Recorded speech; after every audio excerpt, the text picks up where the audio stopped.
guys and girls, and welcome to another episode of Kook Shed, my own little YouTube channel where I share ideas, tips and do some gear reviews related to surfing and bodyboarding generally. Today we are going to have a little chat about a board called the Firewire Creeper, designed by Rob Machado. Now, I've wanted to do a review on this board for quite a while, and I've finally got around to it because I just had a couple of days surfing it recently in some really nice waves, and I'm so happy with the board. I thought I would give you guys a rundown on sort of what's going on with it and whether you should maybe grab one if you see it. So the design is a little bit older now. The board is a little bit older. It wasn't released yesterday, but you can still pick them up on the used board market, or Firewire might even bring out a new 2.0 version in future, possibly. That would be great if they did, but for now we're using the older models that were released quite a few years ago. So what's going on with this board? Well, it's quite a traditional older style shape, I guess you could call it. It's very cruisy sort of shape, all round. It's got quite a minimal lift on the nose, but some lift, a little bit of lift there, just to keep you out of trouble.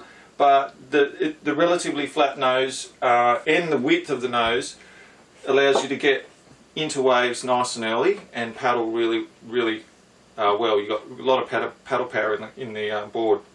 You've also got a lot of foam up underneath the chest, which is like a lot of Rob's boards. It allows, once again, allows easier entry into a wave and allows a lot of paddle power, and it just does the trick for getting in early. If you're heavy on the front foot, or you like to move up the board a little bit, it allows for momentum across flat spots and that sort of thing. So very easy to paddle board. So that might be helpful for someone if they are not used to riding a shorter board. If you're using mainly long boards or mid lengths, this might be the next, like, a step up for you if you're getting better and you want something that will turn a bit tighter and that sort of thing. Now, speaking of mid lengths, while I'm at it, I sort of bought this board as a mid length. It is not really designed to be a mid length, but I was looking at the shape and I haven't been that sort of intrigued by the mid-length craze for a while there. A lot of people were getting mid-length boards, and a lot of companies were starting to release mid-length style boards, and it sort of didn't appeal to me because I had a long board, like a performance long board, the Meyerhofer, like in one of my other reviews you can check out. But this board came up and for sale on the used market, and it was quite long. It's quite a large board. Where are we? Here we go. It's 44 litres at 6'4", 6'4". So it's quite a large board. And I thought, well, maybe I can use it as a sort of mid-length. And for that purpose, it has actually been really good. I love that extra volume on the sort of high tide, smaller days, and like on fuller sort of waves. It's just been really good as a sort of performance mid-length, I guess you could maybe call it. But yeah, that's why I've got the longer shape. The longer board. If I saw a smaller one, I would want to try that too. Maybe 5'10", something like that would probably be around where I'd want to try a smaller shape, a smaller version. So just continuing on, we've got a rounded sort of a rounded pintail there, and so that allows for hold in steeper sections. like in tracking through barrels and things like that. Not that I'm, you know, always getting barrel, but it does allow for hold in turns, and it also adds to this smooth flow of the board's feel and the way it turns. It's just, I think it just suits this shape really well. It's almost like a 70s sort of shaped board. If you look at the old sort of 70s shapes people were riding as single fins and things like that, it's got that feel to it as well. So it's quite a cruisy shape, I would say. It's more a hybrid board than, say, a performance shortboard, but it has quite a lot of performance built into it. So it is capable of keeping up with someone who might want to be a little bit more aggressive in their turns, but it definitely suits someone who wants a flowing style board, similar to the 70s style riding, that nice flowing carving sort of surfing, rather than top to bottom sort of stuff that a performance shortboard might cater for a little better. But it definitely can handle its own. Definitely, as you know, anyone that's seen Rob surf, he could ride this and definitely do some nice top turns and things on it. But for me, I like it as a nice down the line, cruisy, drawn out turn sort of board. It would really suit like a long point break that has some sort of fuller sections to do some nice cutbacks and things like that on. And then with that extra volume, it can just catch up and get you some really nice speed going down the line. On the bottom, we've got, I think it's just a double concave on the bottom, which just allows that water to get underneath the board because of that nice flat, relatively flat nose rocker. Water gets in underneath. It's split on either side of the double concave, which speeds up the water flow underneath, so it allows the board to be quite fast and eject that water out underneath towards the tail, which the tail is quite thin down. Anyone who's had a Rob Machado board, I don't know if you can see that, sorry, it's such a long board it's hard to sort of fit in the frame. You've got quite a thinned out tail, and a lot of Rob's boards are thinned out, so he'll have a lot of buoyancy up here under the chest and sort of down to the torso, down to the waist, sorry. But then it will thin out quite rapidly towards the tail, and that allows for more manoeuvrability. You can sink the tail in turns a bit more, and it sort of counteracts that full foam effect that Rob likes to put a lot of foam in his boards, and which I love too. So that thinned out tail just helps keep it, helps it be a little bit more manoeuvrable and lively. And it just complements that rounded pin design quite well. And just speaking of the tail on the board, it's got quite a low tail rocker as well. So it's got a little bit of lift, which helps to add a bit of spice to the turns, but not that much. So overall, you've got a very flat board, which allows you to sort of get over those flat sections to generate and maintain your speed, and it's just adding to that sort of performance tweak on a more mellow design.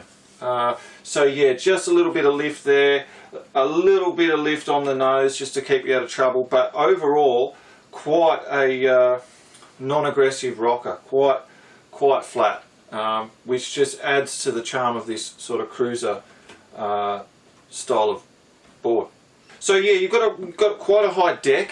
The deck is quite high, rounded a little, because it's trying to sort of taper down to the rails. The rails are still nice and performancey for a sort of a hybrid board. So the rails still have that bite when you lean over for turns, and So you know, when you get some of these sort of mid-length boards that are quite large and bulky, they might not have rails that are as conducive to performance surfing as you might like. Whereas this one, because it's a scaled up, this 6.4 is a scaled up version of a smaller, more zippy sort of shape. The rails still have a lot of bite for what the board is. Like I said, it's not a high performance shortboard, but just some little refinements that he's put into this shape have really helped it do some performance things that a similar board might not do, if that makes sense. As far as fins, I felt that I should mention this. I've just got some Machado the keels in here. So this was these are just part of a quad setup that was sold with the Seaside. And before I was using it as a quad. I was using the setup as a quad, and it was okay. I didn't mind it. I haven't tried it as a thruster, I don't think. Generally I don't ride many thrusters, especially in the waves that this board would be getting ridden in. And also because, like I said, it's not really a top to bottom style board, I haven't really tried a thruster setup here. So I was riding a quad, and it was nice. It wasn't too bad, but I was out in the surf with a guy who he had a board with a similar shaped tail. I think it was the CI Mid, the Channel Islands Mid, and he was using some keels, some large keels, and he said, well, you should try that board with just two keels, twin fin keels. And I gave it a go, and wow, it just works so good. It really does. I've just found with this one and the Hypto Crypto that it just two larger keels. Obviously it depends on the design of the keel. No, two keels are exactly the same, but generally I've found that it just loosens the tail up a bit, especially because it's that rounded pin. It just loosens it up and allows me to turn tighter if I want, or more freely. It sort of just it's just added a little bit of spice and freedom to the turns. And with a board this long, this large, this is probably the largest board I've got other than my Mal's. It's just allowed this board to really come alive. Like for a 6.4, which I said is quite large for me to be on, it's really helped it a lot. And that's all for, unless I come across something else, I don't think I'll ever change that setup. The twin keel setup on this board just works really, really well for me. And it's just so much fun. You can get some really nice turns happening, and it turns quite tightly if you want, but it can still draw out a nice, carving turn. It's just great. So if you've got one of these, or if you're wondering if you're going to get one and you're wondering the fin setup, I would highly recommend trying the twin keel setup first, and then maybe dialing it in to suit yourself. Maybe 2+1 setup, like a little fin in the thruster slot. But yeah, I haven't felt the need to change it once I found that that combination. It just really works really well. So we got the tail pad there. It's worth mentioning just because I've got another review on these tail pads.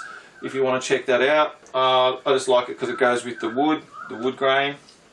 Which brings me to the TimberTech construction. So Firewire, they've got a few different types of construction for their boards. This one really suits this board.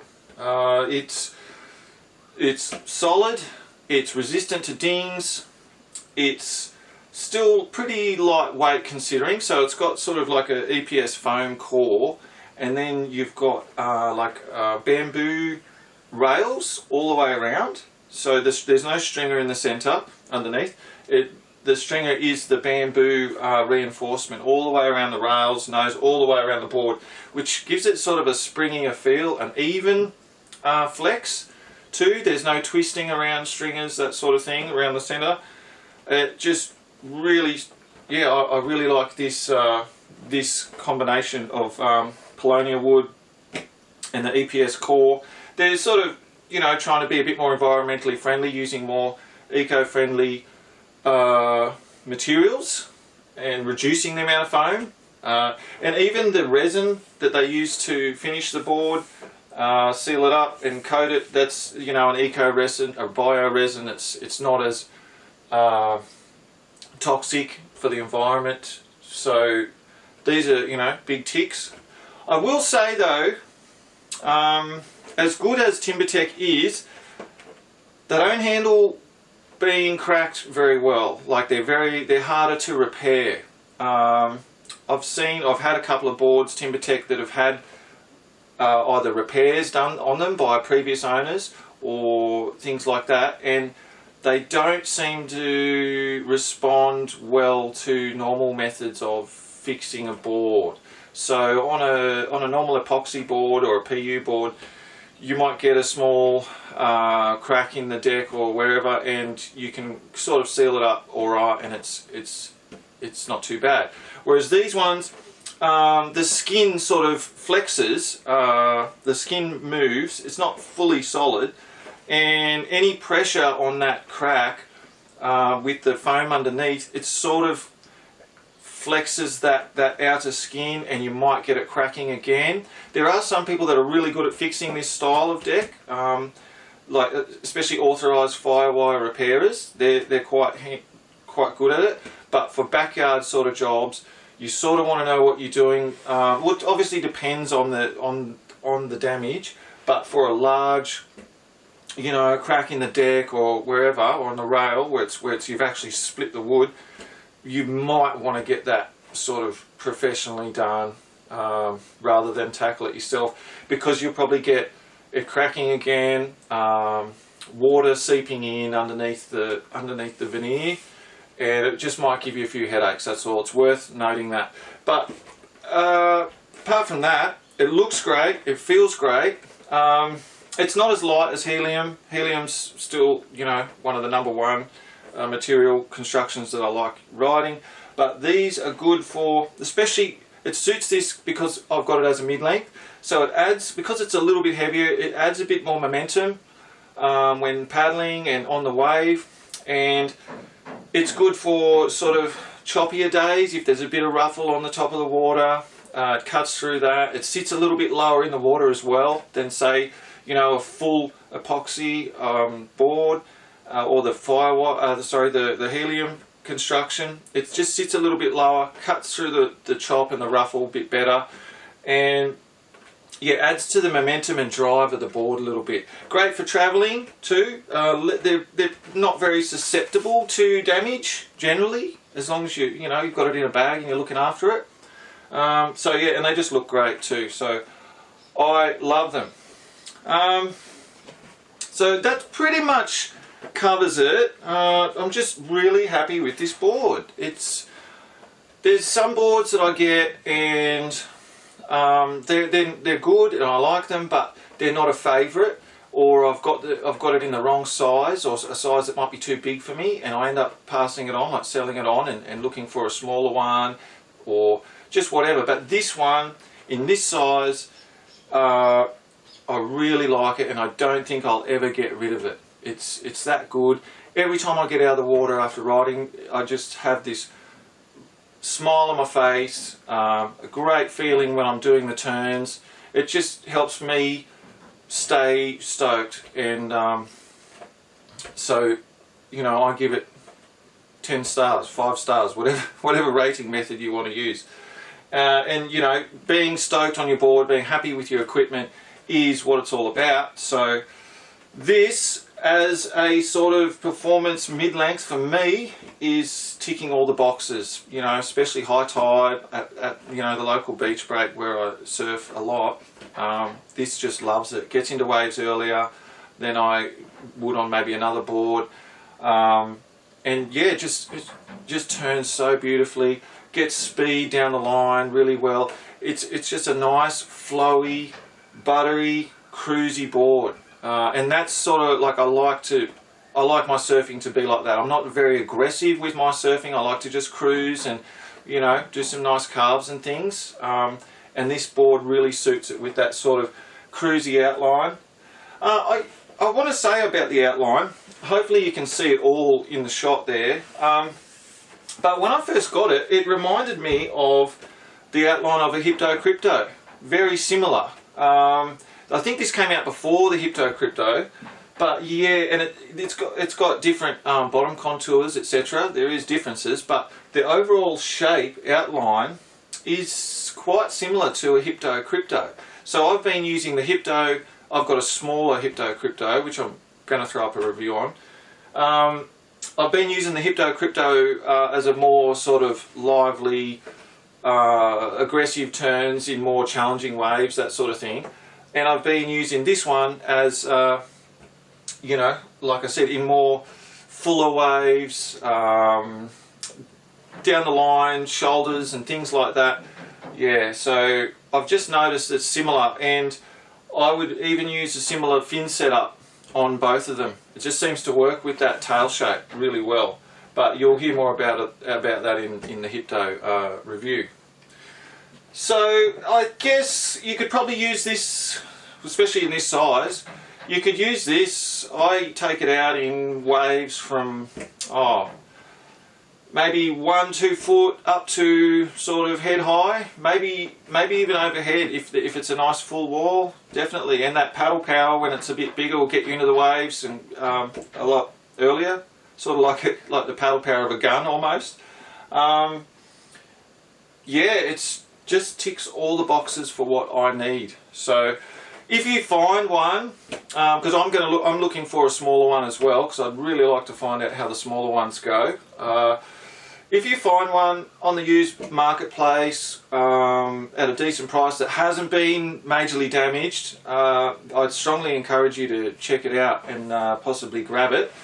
And if Firewire does bring out a second model of this, a 2.0, or if Rob produces, designs a more refined version of this, I strongly recommend you to check it out, because it's been nothing but good times on this board, and I've got no reservations in recommending getting a Creeper for yourself. Maybe if you're into more high performance surfing, well, maybe not, but if you might want one for a cruisy days or something like that too. I don't know why it's called a Creeper. It might be because it can just, you know, it gets a lot of waves from the crowd, you know, creeps up and just grabs the waves off people. I don't know, but just beautiful board, beautiful. I love this. I love the design. Sorry, I don't mean to gush about it, but I've been meaning to do a review on this board and just tell you guys how lovely these things are. So hopefully that's helped you. If I've missed anything, just ask a question in the comments. If it's helped you in any way, hit like. And if you want to see more reviews like this on boards and equipment, or you want to hear some more tips and ideas that I've got for people to help them have more fun out in the water, well, just hit subscribe, and I'll see you here next time on Kook Shed. Thanks for dropping in. Catch ya.